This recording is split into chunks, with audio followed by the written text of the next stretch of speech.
Okay, audio works. Okay, so welcome everybody. This is my talk about coroutines in C++ versus Rust. This is not going to be a talk that fully explains everything about coroutines. It's a 90-minute talk and not a workshop, so it's not really possible. I will assume that you know C++, because this is a C++ conference. I will not assume that you know Rust, so anything relevant about Rust I will point out. You also won't be able to learn to program in Rust after this talk, but it's enough to follow the essential concepts. If you have any questions, feel free to ask. All the demos are interactive, so I can go to Compiler Explorer and we can play with them if you want to. So let's begin.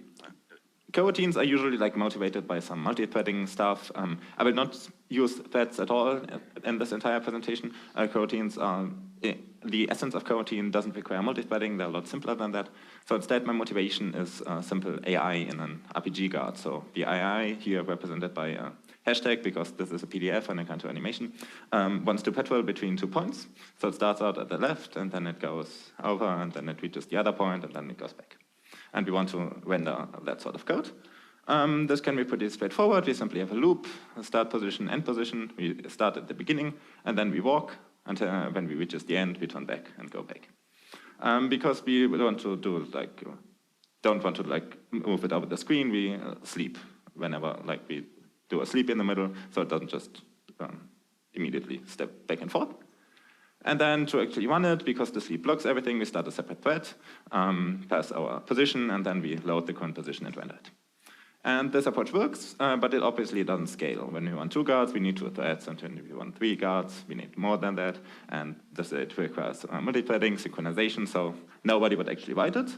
Instead, we would write some sort of state machine, so the state is remembered, we update the current position, the direction, and start and end. We have an init function that initializes the state to the start position going towards the right. And then we have an update function that does the same logic as the loop, so we update the position, and if we reach the end, we flip the direction around. And then we create a new guard by getting the state object, and then we render it, and then we do 1 sleep and update it. And if we then have multiple guards, we simply have multiple state objects and call update multiple times. So this scales nicely, but the downside is it's a lot more annoying to write. We have to manually keep track of the state and can't have the simple loop. And compared to the threading approach, this is more boilerplate, so coroutines help there. Coroutines are functions that can be suspended and resumed. So the idea is that we have the compiler, and the compiler will generate the state machine for us.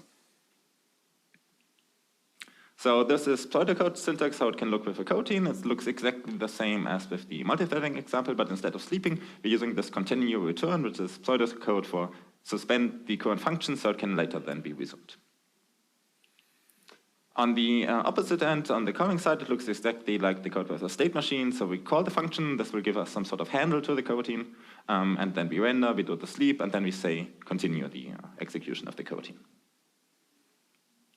Represented as a diagram, where when we initially call the coroutine, it starts executing, then we reach the continue return statement, which suspends the coroutine, transfers control back to the main, it calls render, it calls sleep, and then we can resume it by jumping back in. So coroutine is simply just a function that we can pause and then later resume. So let's look at how they work actually in C++ and Rust, but for that, let's define some terminology I use throughout the talk. So coroutine is the programmer-written version of a suspendable function. Questions the programming language needs to, the implementation in the programming language needs to answer is how do I indicate that a function is a coroutine? Is every function a coroutine? Do I need to write something? What happens when you call a coroutine? Does it start executing? Is that not the case? And what's actually returned when you call a coroutine? You need some sort of handle to the coroutine. What type is that? How do I control that type? CPUs don't support coroutines natively, so the compiler will have to generate some state machine for the coroutine. And this is the coroutine state machine. It's a compiler-generated implementation for the actual CPU. The programmer can suspend the coroutine. The programmer can suspend the coroutine awaiting for something. So when something is ready, the coroutine will be resumed, and the programmer can exit the coroutine. And questions we need to look at is what is the initial state of the state machine, what is the final state, and how much control do you have over the state machine. So if you want to tweak the individual states, what can you do as a programmer? The coroutine handle is the interface type that the programmer can use to control a coroutine. It can query whether the coroutine is done. It can resume execution of a coroutine when it has been suspended. And maybe the programmer can preemptively destroy the coroutine without having it finish execution. Questions here are, is there a single handle for all coroutines, or are there potentially different types? And can you implement the handle for your own state machines without having to use a coroutine? So if you want your own state machine, can you also use the predefined coroutine handle interface for that? Awaitable is something that can be awaited inside a coroutine. So inside a coroutine, we can wait for the result of something to happen and have it automatically be resumed. And the question here is, what can we await and how do I await now? And finally, a coroutine is suspended and we want to resume it at some point. This is the responsible of the resumer. It will resume the coroutine and have it continue executing. And the question here is, who does that? Who is responsible for that? Is it the top-level caller of the coroutine? Is it the awaitable? And how do I actually resume the coroutine, and how do I know when I should resume the coroutine? So let's start very simple and look at coroutines in C++. In C++, a coroutine is a function that uses co-await or co-return, also co-yield, but I'm not looking at yield because Rust doesn't support it. The coroutine state machine is generated by the compiler, but it can be completely controlled by something called a promise, which is a user-defined type. And the coroutine handle is a standard library type, standard coroutine handle. To define a coroutine, we simply write a regular function that uses the special keywords in its body. In this case, we function myCoroutine that prints out, we insert myCoroutine, and then it returns 42. Because it co-returns 42, this is a coroutine. And as you can see, the return type is this task of int. So you see from the function signature, it has a regular function signature. And the fact that it is a coroutine is an implementation detail. Just looking at the declaration, you can't tell this is a coroutine. You have to look inside the body. The specified return type is task int, but what we're actually returning is an int, coroutine 42. So this coroutine does not match the actual return type. Instead, we're returning some fancy type. The compiler will generate a state machine, and this state machine is controlled by the promise. It has more functions than that, but those are the most important ones.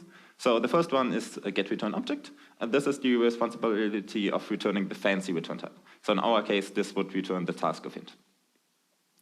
Then we have two functions, initial suspend and final suspend. We will look at their return types in more detail, but they control whether the coroutine starts or suspended and what happens after the coroutine when the coroutine finishes. Then we have a function unhandled exception. It's called whenever an exception is thrown. It may need to package the exception somewhere. I will ignore it for the rest of the talk, but we have to implement it, so it's there. And finally, when we call co-return value, this will call the return value method. And this will then need to store the return value somewhere. Coroutines are controlled by the type coroutine handle. It is templated on the promise type, so we can construct the coroutine handle from a promise, and we can also get the promise back. And it has the three required functions. We can query whether the coroutine is done, we can resume a coroutine that has been suspended, and we can destroy a coroutine. There's also a type erased version. Then you obviously lose access to the promise, but this can be used to control an arbitrary coroutine where we don't know the promise type. And std coroutine handle is the standard library equivalent for coroutines for a raw pointer. So for this talk, I also wrote unique coro, which is like the unique pointer equivalent. It's an owning version of a coroutine handle. So its destructor will call destroy, and it has a move constructor that will transfer ownership. This just means I don't need to write destructors on my side. So let's implement the task that I showed from the example before. So it's templated on the type that we return, and it has two user-facing functions. We can resume the coroutine when it's suspended, and we can query the result. This is an optional because the coroutine might not have reached the result statement. Internally, it simply owns the underlying coroutine, and the actual magic happens in the promise type. So the promise type stores the result. GetReturnObject then returns a task by simply getting a handle from our promise type. Return value, when it's called by co-return. It will receive the value and be stored in the place. And we say suspend always for initial and final suspend, which means that the coroutine starts out suspended, and once it's done, it also will be kept suspended. This is in general a good idea for all coroutines, so these are sensible defaults. For example, when we start out suspended, it makes it really easy to chain continuations without having to worry that there are some data races. Other C++ coroutine resources go into that for more detail, so here we're just using it and keeping it at that. So what happens? This is what we've written. What does the compiler do? It will transform it into a state machine. I will use the pseudocode syntax, so what the compiler does here is essentially the following. It will construct the promise type. How it does that is not too important, but it will construct it, and then it will call promise.getReturnObject and return that. And because we're initially suspending, we don't start actually executing when we start the function, we just instead only return the task object. Then we have the body of the function where we do the printout, and then instead of the return statement calls promise.returnValue, and finally we have a final suspend at the end. The remaining two functions of the task object are simply resume, now simply forwarded this to the coroutine, and result gets the promise and gets the result back. Now we can call our coroutine and print the result. What is this going to print? The answer is -1, because calling a coroutine because of the initial suspend does nothing. All it does is gives us a task object, so the optional hasn't been set yet. To actually start executing the coroutine, we need to call resume. This will then resume the coroutine, so we will get like the printout, hello from my coroutine, and then we will get the 42 from the result back. After we've called resume, the coroutine is suspended at the final suspend, so what happens when we call resume a second time? It will then try to resume it past the final suspend, so we get a segmentation fault. It's still a C++ feature. Okay. This was, of course, a pretty silly example because, like, our coroutine didn't do anything, right? It just printed something and returned. The interesting part is we want to suspend the function, and this pseudocode continue return can be spelled as correlate suspend always. We will look at the details of that in a later section. But for example, we can now extend our coroutine and have it suspend sometime in the middle.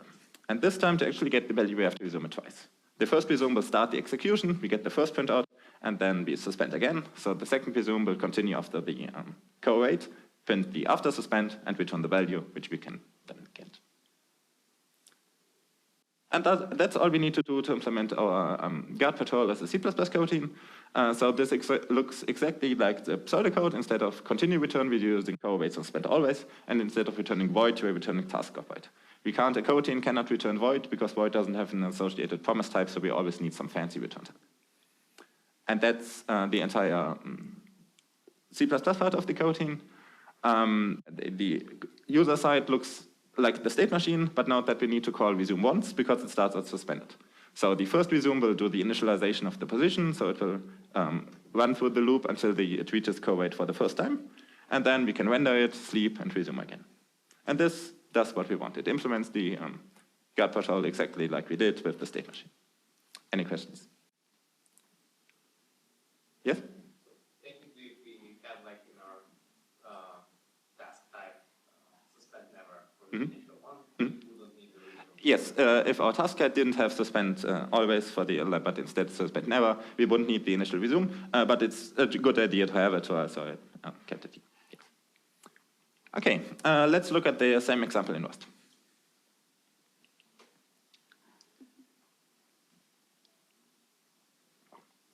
So in Rust, coroutine is a function that has been marked with the async keyword.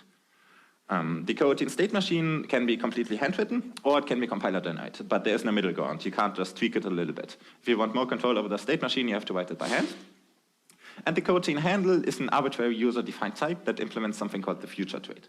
So traits in Rust are like concepts or interfaces. They allow us to like specify some methods for a type. So this is the same example, initial example for a coroutine in Rust. We have a function that is marked async because it's a coroutine. We are printing my coroutine, and we return 42. Rust has implicit return, so we don't actually need the return keyword. We just have an expression there at the end. As you can see, unlike Rust, we can see from the declaration that this is a coroutine because it's marked with async. So we don't need to look at the body to figure out whether or not something is a coroutine. And you can see that the specified return type, i32, matches the 42 that we return. So we don't return a fancy, the declaration doesn't look like we're returning a fancy type. Instead, it's just the type that we're actually returning. Well, not actually, but like returning inside the body. So to understand coroutines, we need to understand the future trait. First, we need to look at an enum. Enums in Rust can store states, so they're essentially like unions or variant. And this enum poll can have two states. Either it's ready, in which case it stores an object of type T, or it's pending, in which case it doesn't store an object yet. And then we have this future trait. To implement future, we need to specify a type, the output type, which is the return type of our coroutine. So what does it return? And then we have this poll function. Poll does done and resume in one call. poll will resume the coroutine, and if it's then done, it will return poll ready with the final value of the coroutine. Otherwise, it will return poll pending. There are a couple of Rust things I need to point out. So self is the type of the this pointer, but it's a pinned reference, not a normal reference. The pinning stuff is not too important. It essentially ensures that we can have, because Rust doesn't have move constructors, when we move stuff around that contains self-referential pointers, this can cause issues. So pinning prevents that a coroutine, that a future can be moved in memory. And then we have this context. I will look at that. This will be covered later on, so let's ignore that for now. And then after this syntax noise, after the end of the context type, this is an anonymous lifetime. It's a Rust thing. It's not important for this talk. So that's the future trait. This means that the compiler will now do the following transformation. We've written an async function. What does the compiler do? The first thing is the compiler will generate a type. This type will contain all state of our state machine. In this case, we don't need state, so it's empty. We then implement the future trait for that type. The output is I32 because that's what we're returning from the function. And the poll function simply executes the coroutine, prints my coroutine, and then we're ready. We don't have a suspension point, so we return 42. And again, implicit return here. And finally, the compiler takes our async function and turns it into a regular function that returns our future type and then simply construct it.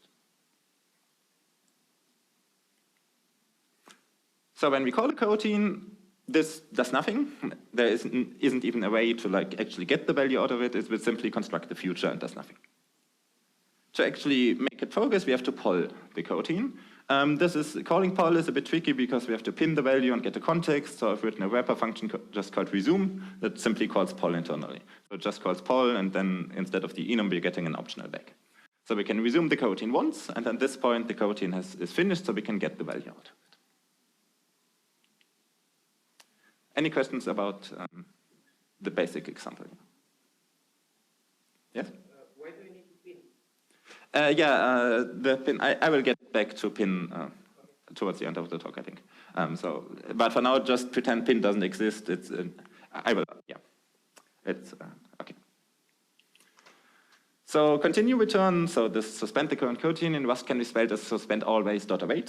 So Rust has not await in front, but trailing thing. So await here as a keyword. We're not accessing a field. So the same example again as in C++. We're printing, then we're suspending our coroutine, and then we can return 42. And this means we now have to again resume it twice. Suspend always isn't implemented in the Rust standard library, so we have to write it ourselves. So we define a type that stores the state. In this case, we need to keep track whether we're in the first poll call or not, so we remember that. Then we implement the future trait. We say we don't return a value, so we return void. This is an empty tuple, which is the Rust equivalent of void. And then the poll function checks, are we in the first call? If that's the case, we want to suspend, so we return pending. Otherwise, we are ready and return the empty tuple. And then we simply construct the future and start out initially in the first call. This means that we now have to call poll twice. This is incomplete. I will get back to that later on. Okay. This means that we can now, again, write the Rust coroutine. So this is now a Rust code. The cell type, Rust really doesn't like references, so we just have to wrap it in a cell. It's not important. It's essentially a reference. So we set the initial position, we have our loop. Rust has a nice syntax for infinite loops. We suspend, and then we can do another execution. And then in the calling code, we simply looks exactly the same as the C++. We render it, we sleep, we resume. We also need an initial resume because coroutine started suspended, and in Rust there's no way to change that because the call just gives you a future back. Any questions? Okay.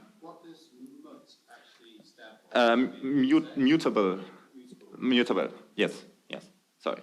Yeah. It's we're creating mutable variable and then we're creating mutable references here. That's standard.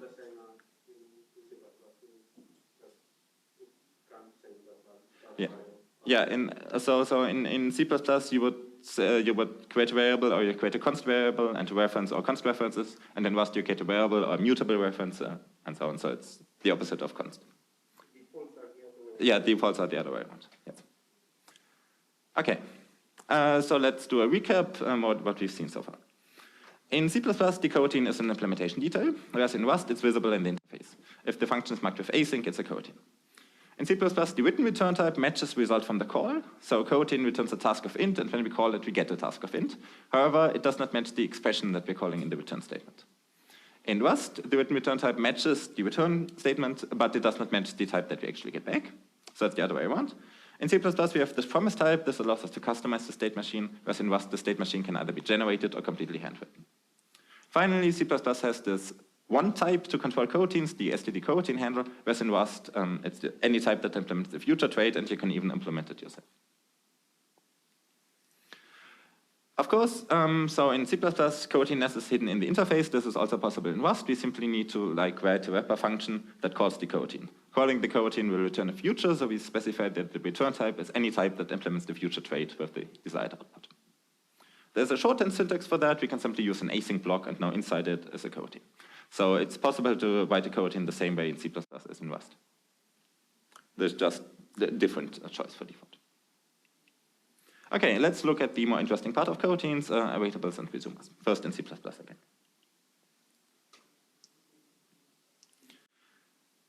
An awaitable in C++ is something that has an overloaded operator co-await, and it is also the resumer. So when we await something, this thing is then responsible for resuming the coroutine. This is, so an awaitable has an operator co-await, and we can print something, then we await the awaitable, and then we continue. This operator co-await returns something called an awaiter, and an awaiter has three methods: await ready, await suspend, and await resume. They are best explained by looking at what the compiler does. So this is our same code. The compiler has expanded it.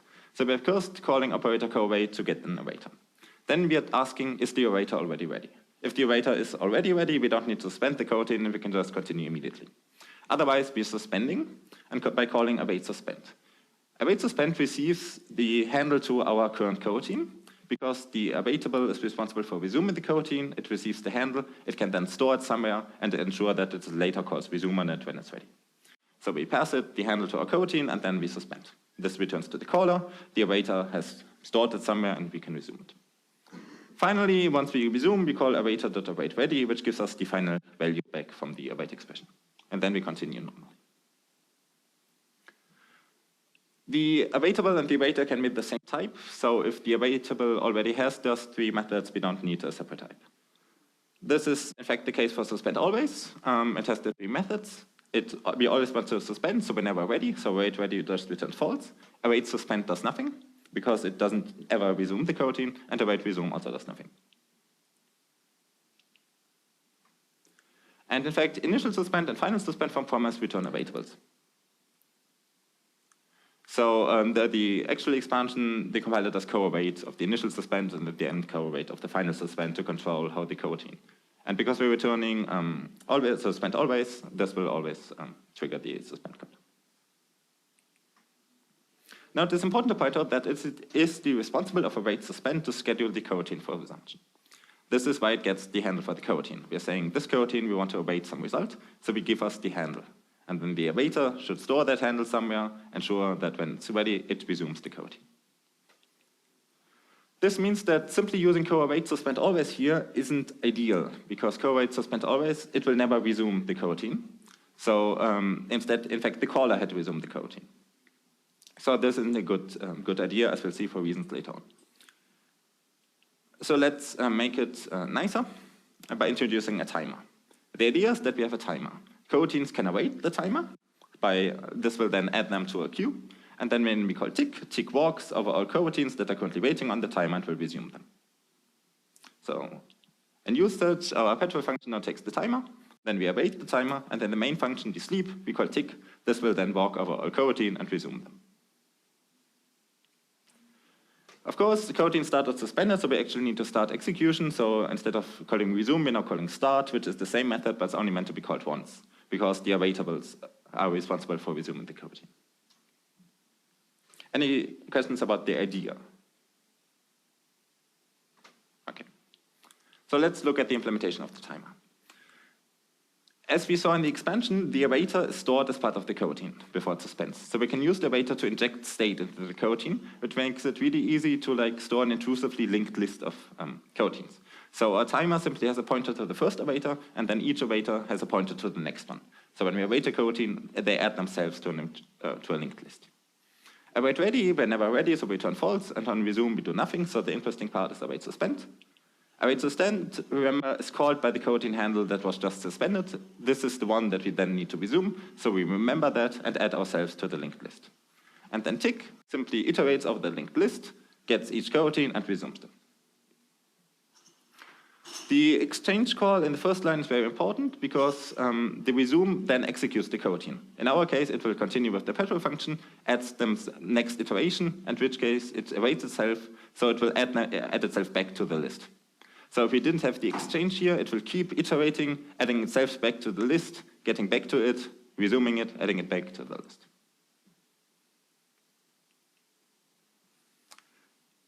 And now this code works. When we call start, we start executing the coroutine, it will reach the co-await. The co-await will add our coroutine to the linked list of coroutines that are currently waiting on the timer, and when we call timer.tick, it will iterate over that list and resume each coroutine. Any questions?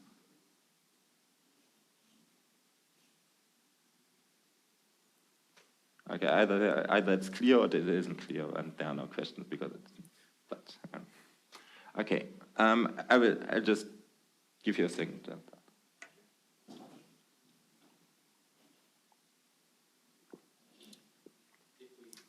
Yeah? We have another co-await in the control. Mm-hmm. Is that added twice? Well, we can't have the same co-await if we have another co-await. We can't, so if we call co-await timer twice after each other. The first one will add it to the linked list, and then it will suspend the coroutine. So it doesn't actually execute the second one. Then when we call tick, it will find that the coroutine is on the list, reach it, resume it, which at this point it will execute the second one, add itself back to the list. Yeah. So the same coroutine can't appear on the list multiple times at the same time, but it's possible that different coroutines, like we can have multiple coroutine instances. Yeah. Okay, now you might ask yourself, this is all nice, it's a bit neat that we can do that, but why bother, like the previous version worked as well? And the answer is, we are about to do something that will break our previous version where we have to go by the timer. Because I want to extract the movement part into a separate coroutine. So instead of updating the position directly, I want to call a separate coroutine that updates the position and await each step. Now, this code as written is broken because we're calling move, which does nothing because it's a coroutine. But we somehow have to ensure that we start move, we finish execution of move, and when move is done, we return back. So we want essentially the regular semantics of a function call. We call a function and only return when the function has finished. And in this case, the function that we're calling can suspend. So we also then want to suspend ourselves and so on. So what we need to do is actually await the result of the task. So we want to start executing the task, but await this result, which means that we want to be resumed when the move task has finished. For that, we need to implement we need to turn task into an awaitable. This is done by adding a continuation to the promise type. So each task, the idea is that once the task is done, we give it a continuation, and it will then start executing the continuation. So the final suspend is tweaked to return a custom awaiter. The interesting part here is only await suspend. Await suspend receives a handle to ourselves, because it's called inside final suspend, so we can get our promise and check whether we have a continuation. And if we have a continuation, we resume it. This means that as soon as the task finishes, if it has a continuation, it will continue with another task. The second part is implementing operator co-await for the task. So this returns an awaiter that simply sets the continuation. So await suspend here is called with the coroutine that is waiting on the task, and this is now our continuation. Finally, we then start executing the actual coroutine of the task. Let's walk through an example, it will make it all clear. So this is our code. Someone resumes execution of petrol. This calls move, which does nothing because it's a coroutine starts as suspended. This calls operator co-await on the task, which will suspend our petrol coroutine, set the continuation of move to ourselves, and start executing move, or rather continue executing move. At some point, move will await on the timer, this will register, which will suspend itself, register the move coroutine to be resumed on the next tick. When we call time_tick, it will resume move, which then finishes. At this point, final suspend is called, which will then resume continuation of petrol at the point of the call. So essentially, we're having the exact same semantics as we want. We're simply calling move, having move suspended, which is fine, and eventually move will resume ourselves.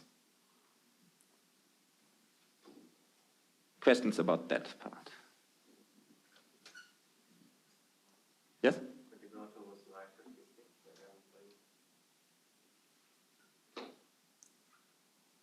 When the resume is called, is the previous coroutine still on the stack, or is it already done? So when resume is called, is the previous coroutine already on the stack? Talk about memory management of coroutines. Later on, coroutines are not stored on the stack. They are stored on the heap. So the previous coroutine isn't, like its memory is stored somewhere else, and it will then simply start executing from there. So I have the impression that when the task calls petrol, and is there some remains of task on the stack when petrol returns?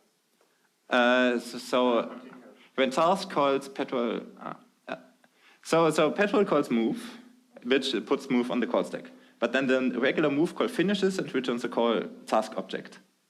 And then we will the coroutine state isn't part of the call stack. So there is now, yeah. Yes? So that, when is taking continuation set? Like, I guess, automatically by the compiler? No, we are setting continuation. We are setting continuation right here. When we await a task, we are setting the continuation to the coroutine that is waiting on us. Oh, yeah.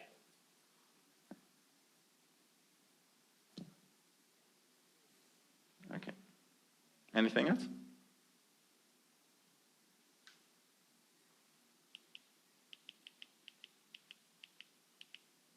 Okay.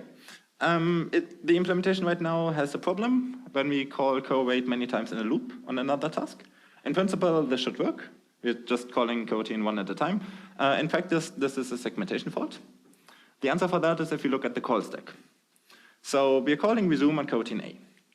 This calls await suspend on coroutine B, like on the awaiter of the task of coroutine B, which will then call resume on coroutine B, which will then finishes and calls resume on coroutine A, which is in another loop iteration calls await suspend on coroutine B, which calls resume on coroutine B, which finishes and calls resume on coroutine A, which goes in another loop iteration, and so on. So we have a stack overflow.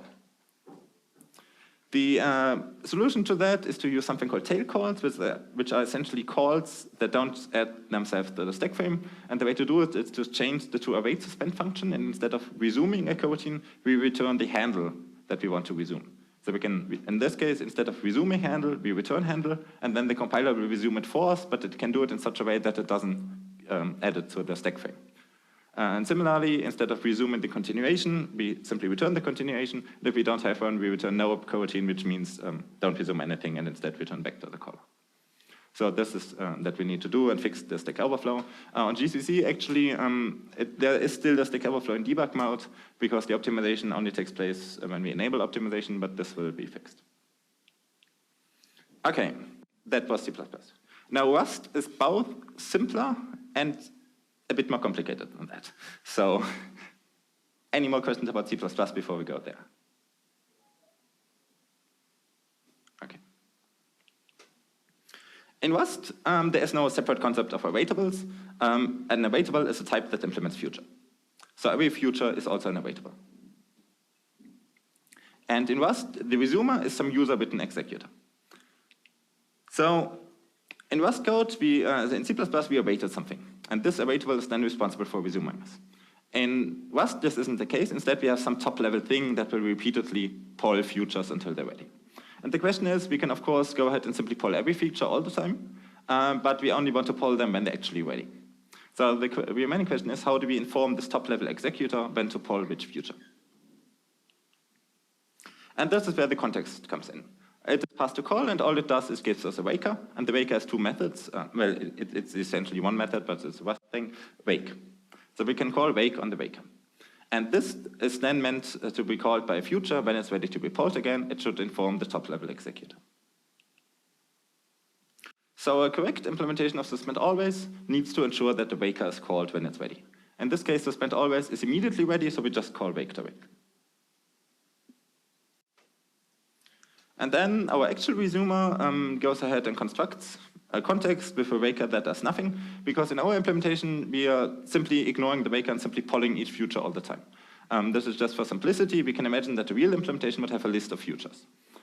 And then when a future calls wake, it will move that future to a different list of futures, which are futures that can be polled again. And then it will repeatedly iterate over the list of futures that can be polled, poll them as necessary, and move them back to the same list. This is, but here we're just calling resume all the time on our future, so we don't really need a waker.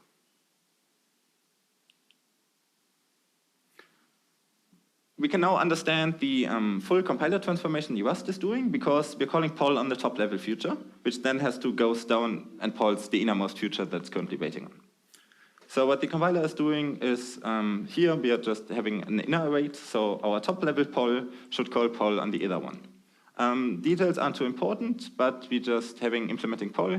We're checking whether we need to construct the suspend future. If so, we do. Otherwise, we poll it. And if it's pending, we also are pending. And if it's ready, we are ready. And in this case, the compiler will ensure that the coroutines are properly chained, and we poll from the bottom down. We can now introduce the timer again, similar to C++. It isn't actually necessary in Rust because our code works correctly, but let's see how it would work. So a timer simply has a block function, which then returns a future that we can wait on, and a tick function, same as in C++. Because Rust doesn't like intrusively linked lists, I will only store a single one. But otherwise, it's the same. To use the timer looks the same as in Rust. We're passing the timer, we're blocking, and we're waiting on it, and then we're calling tick. Note that tick doesn't actually resume the coroutine, or the future, because this isn't the responsibility. Like the executor has to resume it. Tick simply says it's now ready to be polled again, so we have to separately poll them. This makes the example a bit silly, because we're resuming everything all the time, so we don't really need tick, but just to see how it compares to the C++ version. Implementing a future, we need, so block returns a future that we can call await on, because that's our awaitables, so we need poll. Poll simply checks, have we been called for the first time? So if the current time is still the same, then we set the waker of the tick function and return pending. Otherwise, we are ready. And finally, the tick function, all it does is checks, do we have something that is waiting on us? If so, we inform that it is ready. Again, the C++ version actually resumed the coroutine, but in Rust, this isn't its job. It's the responsible of the different entity to actually resume it.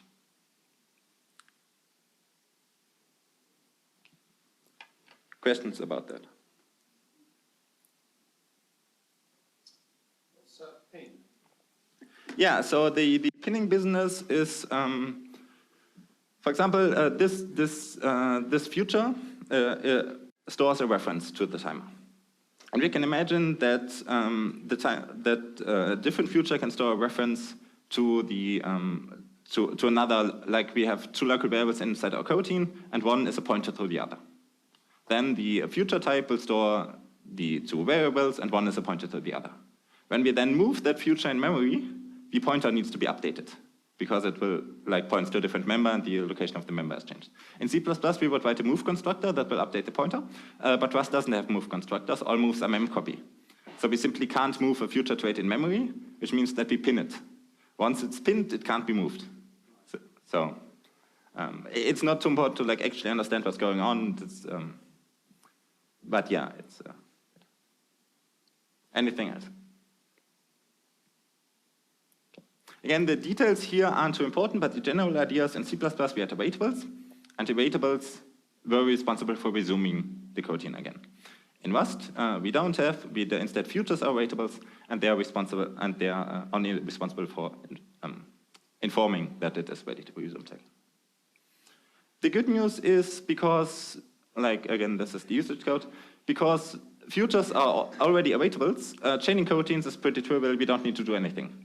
Right, our future is already a thing that can be awaited, so we can simply write that code, it works, nothing needs to be done, because the compiler does the chaining for us. Okay, so let's recap. In C++, we had an awaitable, which is a user-defined type with, that defines operator co-await. In Rust, awaitables are the future, are the same as coroutines. Like, we only have the single future trait, which controls everything. In C++, await suspend is responsible for scheduling the coroutine so it can be resumed later on, and this then propagates from the bottom up. In Rust, you have some executor that polls the top-level future, and this will then poll the inner future, so it goes from the top down. This means that in Rust, coroutine chaining is part of the language, because you implicitly need to poll the top one, which polls the inner one, which polls its inner one, and so on. Whereas in C++, we need to implement library code. We need to set the continuation, have it resume the continuation, and so on. In C++, you can also customize what happens on resumption. We have this await resume method that can do something when it's ready. Whereas in Rust, you can't do that. Instead, you have to write your entire state machine yourself. In C++, a coroutine is only resumed when it can definitely make progress. So because the awaitable knows when it's ready, and then it will resume the coroutine. In Rust, the executor polls future, and our dummy executor simply polled everything all the time. So future can be polled unnecessarily, and we should use the Waker interface to notify the future when the executor when it can actually poll stuff. The different trade-offs between the awaitables means that, for example, when we want to execute a coroutine on thread pool, we can use awaitables. So we can await some awaitable, which will then receive a handle to the coroutine. And then the thread pool can take that handle and put it on the list of functions to be executed on that thread. So when we return from the co-await, this was called by calling resume, but resume was called on a different thread than the one we started with. So we can easily use co-await to transfer control of execution from one thread to another.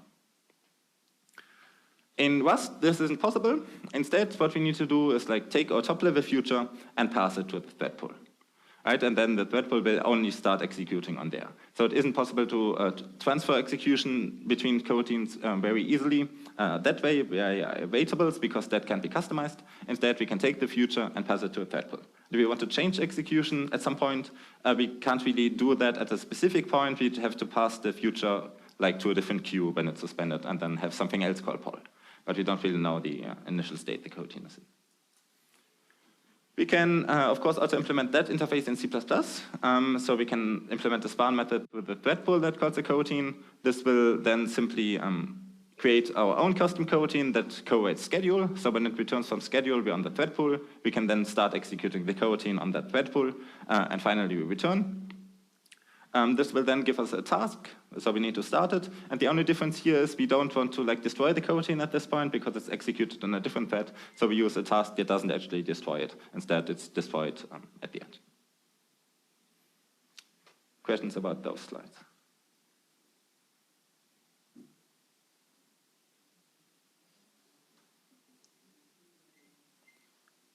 Okay.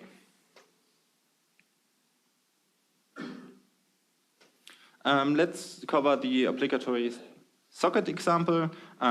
So we want to await a read for a socket. Both top-level uses look the same in C++ and Rust, just the keyboard placement is different. Let's start with the Rust implementation because it's actually easier there. So we need to implement a future for a socket. So the read call returns a future that we call await, so we need to call poll, implement poll for that. We first query whether or not the socket has data to read. And if that's the case, we are already immediately ready, and then do the actual read and return the data. So our output type is a vector of bytes, like the data we've read from the socket. Otherwise, we're assuming that the socket has some callback that will notify us when it actually receives data, and we're saying that when it receives data, call wake. Right. What is poll pending there? Poll pending is it returns a value that says it's not ready. But there's no call syntax there. It's a constant. Poll pending is a constant that is returned. So when it isn't ready, we call data, and then we return poll pending. In C++, we need to write an awaitable.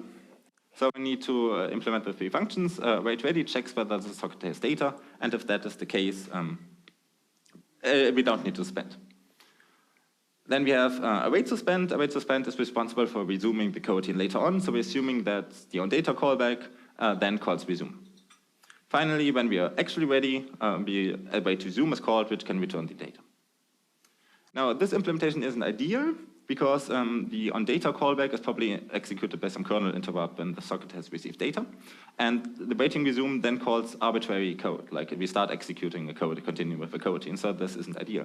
So what we actually need to do is take Rust's approach and model that in C++. So onData, all it does, it should notify somebody else that the coroutine can be ready.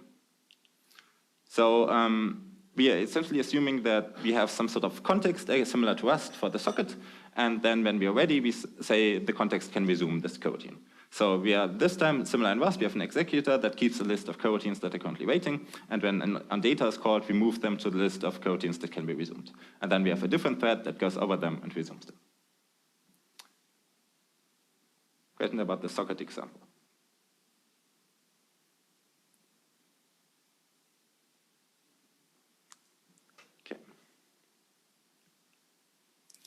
Let's finally look at rather interesting case of differences between C++ and Rust with regards to coroutine allocation.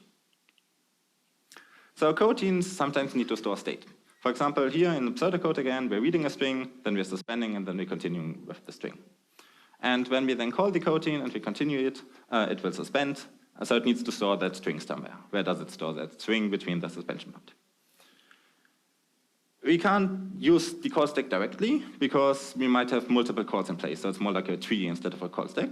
So the idea here is that each coroutine uses a separate stack. That's called stackful coroutines, and it's one way to solve the problem. The problem here is, of course, is how big should the stack be? If you make it too big, we waste space. If you make it too small, we have a stack overflow. And if you make it growable, we have to add additional boilerplate in there. Bigger advantage is, once we figure that out, coroutine calls can be completely transparent. So we can pass a function pointer to a coroutine to another function, which we then call. This will then trigger a coroutine, which can suspend itself, but because it's on a different stack, the caller doesn't need to be aware of it, and it's just very easy to just pass coroutines around, treat them as normal functions. This is how coroutines in Go are implemented. It's very easy. It's not a good fit for C++ or Rust because we have this allocation stuff, and it's also transparently, everything can suspend itself. It's a bit transparent. It's not easy to see what's going on. So Rust has this future type. So in Rust, store all the local data in the future type. So it stores the state, so where are we currently in the coroutine, it stores any local variable, and so on. And this is then the type that implements the future trait and returns with the initial state. And this is also, again, where pinning comes in, because when we have pointers in there, we must not have them move around in memory. And this works.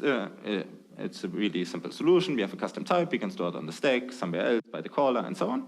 So this just works. C++ goes a different route. C++ heap allocates the coroutine state.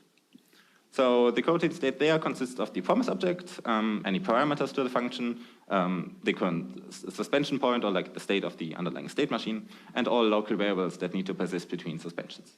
And coroutine handle is in fact just a pointer to that state. Now, this is a bit unusual because calling a coroutine involves an automatic silent heap allocation, which isn't really like what C++ would normally do. So why does C++ go down this road and not have the same as Rust did, generate some type, put the data in there, and continue? And the answer is it's a trade-off. In Rust, the coroutine state is part of the type system. It's the type returned by the function, so you can figure out what the type is. You can call Rust's equivalent of decal type on it and figure out the type. In C++, you can't do that. You don't know which type the compiler generated, and there's no way for you to find out because you can't access it in any way. The downside of that is that because the type isn't known, it has to be heap allocated as it's type erased. Type erasure always involves some form of heap allocation. Whereas in Rust, it's a normal type, can be put on the variable, can be treated in any stack. You can put it in a container and so on. It's just a type. This is because the size of the state can be queried at compile time, so you can use it as part of a local variable, whereas in C++ it can't be. However, this also means that in Rust, the type has to be determined early in the front end. Right? It's part of the, you can query the type, you can do metaprogramming, and so it has to be known in the front end. This means it is created before any optimizations happen and is now part of your ABI. So for example, we can imagine that we have a bunch of local variables inside our coroutines, which all get lifted into the coroutine state, but then we never actually do anything with it. The optimizer would see that the local variables are necessary and can remove them, but it can't because the type has already been known in the front end before the optimization happens. This means the coroutine state is bigger than necessary. And once the compiler is locked in a state, it can't really change it without affecting ABI. This isn't an issue in Rust because Rust doesn't have stable ABI, but it would be an issue in C++. In C++, this isn't an issue because you don't know the type, so the type can be determined after any and all optimizations happen and is not actually part of the ABI. This means the coroutine state is only as big as necessary and can be freely changed as future optimizations happen, it can be removed and so on. Of course, C++ has also compiler optimizations to optimize it. So for example, we can imagine the pseudocode that calls a coroutine first needs to allocate the coroutine state, which then gets a heap allocated pointer because we don't actually know what it is, and then it will work with it. And finally, at the end of the function, we're calling destroy, which deallocates the coroutine state. Of course, this can be trivially transformed into one that uses like a stack allocation for it. We simply allocate a dynamic amount of stack, construct it in there, and so on. So there is an optimization that is possible to remove the dynamic allocation. This is called Halo, heap allocation, elision optimization. And it means in practice that we only need to pay for dynamic allocation at the very first call when we call a coroutine. And once we have this like simple stack-based used inside the coroutine, all allocations are elided. But of course, this is always an optimization. So I'm actually done at this point already. So to sum up, coroutines are functions that can be suspended and resumed. C++ gives you some control of the state machine, and the awaitable takes care of resumption. Whereas in Rust, you can write the entire state machine by hand, you don't have any control, and you have a top-level executor that takes care of resumption after notification. And there is a trade-off, typed versus type-erased coroutine state. If you want the slides, you can find them at that URL, and I will also tweet them out. Thank you.